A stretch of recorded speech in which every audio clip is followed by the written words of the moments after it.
பிரியமானவர்களே, அன்பர் இயேசுவின் நாமத்தில் வாழ்த்துக்கள். எல்லாருக்கும் ஒரு ஆவல் என்னன்னா, நம்ம சந்ததியை பற்றி தேவன் மேன்மையான காரியங்களை சொல்லணும். ஆவல் இருக்குல்ல? நான் எப்படி இருந்தாலும் பரவாயில்ல சிஸ்டர், என் பிள்ளைங்க வாழ்ந்து சுகித்திருக்கணும், அதான் என்னுடைய ஜெபம் அப்படின்னு அநேகர் சொல்லுவாங்க. இன்று தாவீது என்ன சொல்லுகிறார் பாருங்கள். 1 நாளாகமம் 17ஆம் அதிகாரம் 17வது வசனம். தேவனான கர்த்தராயிருக்கிற நீர் உமது அடியானுடைய வீட்டை குறித்து வெகு தூரமாயிருக்கும் காலத்து செய்தியையும் சொல்லி என்னை மகாமேன்மையான சந்ததியின் மனுஷனாக பார்த்தீர். என்ன செய்தாராம் தேவன்? வெகு காலத்துக்கு பிறகு அவருடைய சந்ததியினுடைய வாழ்க்கையில நடக்க போற காரியங்கள் எல்லாவற்றையும் தாவீதுக்கு அறிவித்தாராம். எவ்வளவு ஒரு ஆச்சரியமான தெய்வம் பார்த்தீங்களா பிரியமானவர்களே. அதனால தாவீதுக்கு ஒரே சந்தோஷம். மகா மேன்மையான காரியங்கள் என் சந்ததிகளுடைய வாழ்வில் செய்வேன்னு சொல்லி எனக்கு அறிவித்த தெய்வமே உமக்கு நன்றின்னு சொல்றாரு. பிரியமானவர்களே, நம்முடைய வாழ்க்கையிலையும் நமக்கு ஆசையா இருக்குல்ல, நம்முடைய சந்ததிகளை குறித்து நம்ம அறிந்து கொள்ளணும். அவங்களுடைய வாழ்க்கையில தேவன் செய்ய போகிற காரியங்களை குறித்து நாம் அறிந்து கொள்ளணும் அப்படின்னு சொல்லி ஆவலா இருக்குதுல்ல பிரியமானவர்களே. நாம் செய்ய வேண்டியது என்ன?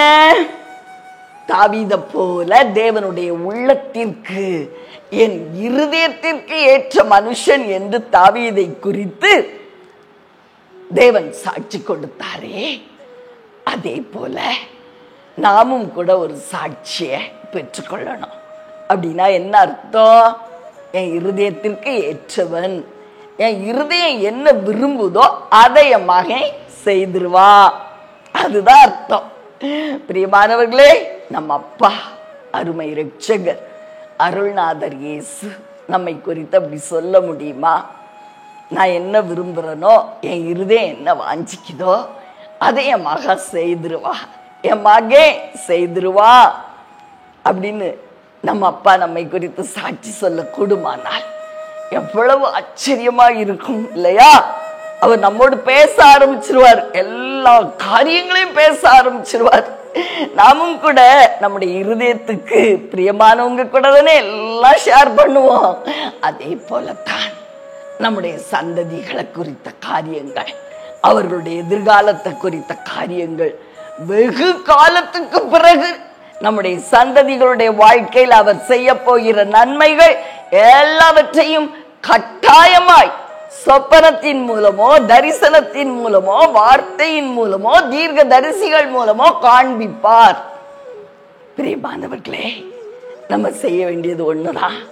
தாவீதை போல அவருடைய இருதயத்திற்கு ஏற்றவர்களாய் நாம் காணப்படணும். வெகு காலத்திற்கு பின்பு கூட நம்முடைய சந்ததிகளுடைய ஆசீர்வாதங்களை குறித்து அவர் நமக்கு தெளிவுபடுத்த உண்மை உள்ளவராய் இருக்கிறார். எவ்வளவு சந்தோஷம் பார்த்தீங்களா? நம்ம அப்பாட்ட இருந்து எல்லாவற்றையும் நாம் அறிந்து கொள்ளலாம். நம்முடைய சந்ததிகளுடைய ஆசீர்வாதங்களை அவர் நிச்சயப்படுத்தி கொடுப்பார்.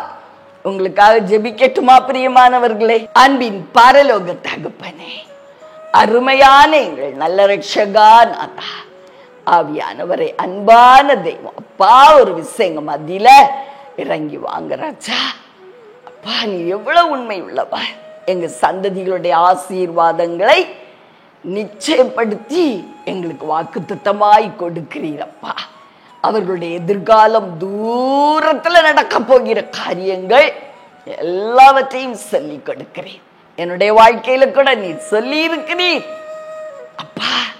அதே போல இதை கேட்கிறேன் ஜனங்களுடைய வாழ்வில், அவர்களுடைய சந்ததிகளை குறித்து நீ தயவாய் பேசும், காரியங்களை வெளிப்படுத்தும். தாவீதை போல அவர்களுடைய உள்ளம் களிகூறும்படி செய்ய இவர்களும் தாவீதை போல உம்மிடத்திலே ஒரு சர்டிபிகேட்டை பெற்றுக்கொள்ளட்டும், என் இருதயத்திற்கு ஏற்றவர்கள் என்று சொல்லி இவர்களை நீர் ஆசீர்வதியும் நாதா.